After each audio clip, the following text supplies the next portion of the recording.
여러분은 하루에 운동을 얼마나 하고 계신가요? 많은 분들이 이렇게 말씀하십니다. 운동해야 하는 건 알지만 시간이 없습니다. 무릎이 아파서 운동을 못 하겠습니다. 이 나이에 운동을 시작해도 늦지 않았을까요? 하지만 건강을 위해 반드시 헬스장에 다니거나 힘든 운동을 할 필요는 없습니다. 특히 60대 이후에는 매일 10분의 꾸준한 운동이 오히려 더 중요할 수 있습니다. 근육은 나이가 들수록 자연스럽게 줄어듭니다. 특히 허벅지와 엉덩이, 종아리 근육은 가장 먼저 약해지기 시작합니다. 이 근육들이 약해지면 걷기가 힘들어지고 계단을 오르기 어려워지며 넘어질 위험도 높아질 수 있습니다. 하지만 좋은 소식이 있습니다. 근육은 나이가 들어도 꾸준히 사용하면 충분히 유지하고 강화할 수 있다는 것입니다. 오늘은 하루 10분만 투자해도 다리 근육을 지키는 간단한 운동을 함께 알아보겠습니다. 첫 번째 운동은 의자에서 앉았다 일어나기입니다. 이 운동은 허벅지와 엉덩이 근육을 가장 효과적으로 사용할 수 있는 동작입니다. 먼저 의자에 등을 기대지 않고 앉습니다. 발은 어깨 너비 정도로 벌립니다. 그리고 팔의 힘을 최대한 사용하지 않고 천천히 일어섭니다. 다시 천천히 앉습니다. 이 동작을 10번 반복해 보십시오. 처음에는 쉽지 않을 수도 있습니다. 무릎이나 팔걸이를 잠깐 짚어도 괜찮습니다. 중요한 것은 매일 꾸준히 하는 것입니다. 익숙해지면 15번, 20번으로 조금씩 늘려도 좋습니다. 이 운동은 실제로 일상생활에서 가장 많이 사용하는 동작을 연습하는 것이기도 합니다. 두 번째 운동은 까치발 들기입니다. 종아리 근육은 제2의 심장이라고 불립니다. 걸을 때 다리의 혈액을 심장으로 밀어 올리는 중요한 역할을 하기 때문입니다. 벽이나 의자를 가볍게 잡고 섭니다. 천천히 발 뒤꿈치를 들어 올려 까치발을 만듭니다. 2초 정도 유지한 뒤 천천히 내려옵니다. 이 동작을 15번에서 20번 반복합니다. 종아리 근육뿐 아니라 균형 감각을 유지하는 데도 도움이 됩니다. 세 번째 운동은 무릎 들기 운동입니다. 의자에 바르게 앉거나 벽을 잡고 선 상태에서 한쪽 무릎을 천천히 들어 올립니다. 허벅지가 바닥과 평행할 정도까지만 올리면 충분합니다. 잠시 멈춘 뒤 천천히 내립니다. 양쪽 다리를 번갈아 각각 10번씩 반복합니다. 이 운동은 허벅지 앞쪽 근육과 고관절 주변 근육을 사용하는 데 도움이 됩니다. 걸을 때 다리를 들어 올리는 힘을 키우는데도 좋은 운동입니다. 네 번째 운동은 옆으로 다리 들기입니다. 의자나 벽을 잡고 똑바로 섭니다. 한쪽 다리를 옆으로 천천히 들어 올립니다. 몸이 기울지 않도록 주의하면서 2초 정도 유지한 뒤 천천히 내립니다. 양쪽 각각 10번씩 반복합니다. 이 운동은 엉덩이 근육을 강화하는 데 효과적입니다. 엉덩이 근육은 균형을 유지하고 넘어짐을 예방하는 데 매우 중요한 역할을 합니다. 다섯 번째 운동은 제자리 걷기입니다. 운동이라고 하면 밖에 나가야 한다고 생각하는 분들이 많습니다. 하지만 집 안에서도 충분히 할 수 있습니다.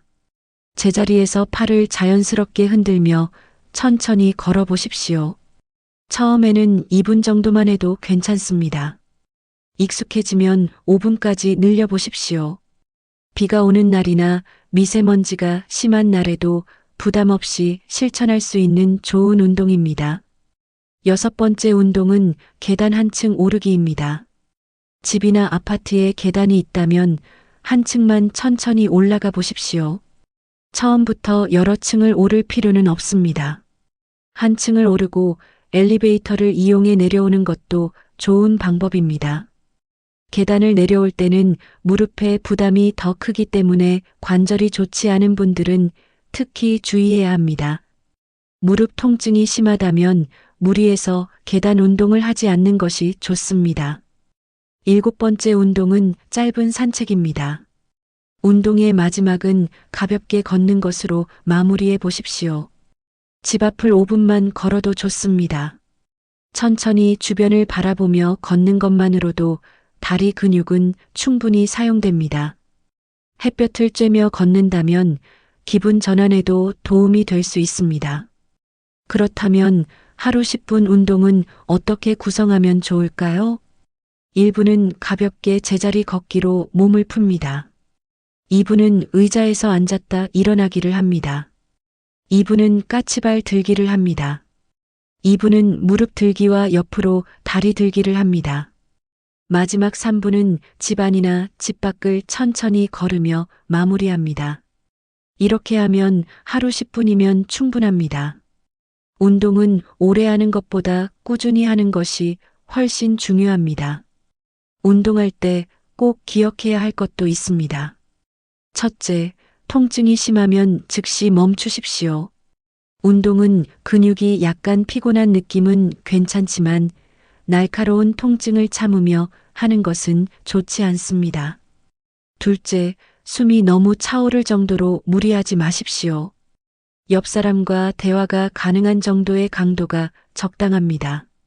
셋째, 운동 전후에는 물을 조금씩 마시는 것이 좋습니다. 넷째, 미끄럽지 않은 운동화를 착용하고 안전한 장소에서 운동하십시오. 다섯째, 꾸준함이 가장 중요합니다. 하루에 1시간 운동하고 일주일 쉬는 것보다 매일 10분씩 하는 것이 근육을 지키는데 더 도움이 됩니다. 많은 분들이 운동은 젊을 때만 효과가 있다고 생각합니다. 하지만 그렇지 않습니다. 연구에서는 70대와 80대에서도 꾸준한 근력 운동을 통해 근육량과 근력이 향상될 수 있다는 결과들이 보고되고 있습니다. 우리 몸은 나이에 상관없이 자극을 받으면 변화하려는 능력을 가지고 있습니다. 중요한 것은 운동을 시작하는 나이가 아니라 오늘 시작하는 것입니다. 여러분, 근육은 돈으로 살 수 없습니다. 한번 크게 줄어들면 회복하는데 오랜 시간이 걸립니다. 하지만 지금부터 조금씩 관리하면 건강한 노후를 오래 유지할 수 있습니다. 오늘 이야기 중에서 꼭 기억해 주셨으면 하는 한 가지가 있습니다. 하루 10분의 운동이 10년 후에도 내 발로 걷는 힘을 만들어준다는 것입니다. 오늘 TV를 보기 전에 의자에서 10번만 일어났다 앉아보십시오. 까치발도 20번 해보십시오. 그리고 집 앞을 5분만 걸어보시기 바랍니다. 이 작은 습관들이 모여 허벅지와 엉덩이 근육을 지키고 넘어짐을 예방하며 건강 수명을 늘리는 가장 든든한 자산이 될 것입니다. 건강은 특별한 운동이 아니라 매일 반복되는 작은 실천에서 시작됩니다. 오늘 영상이 도움이 되셨다면 구독과 좋아요도 부탁드립니다. 감사합니다.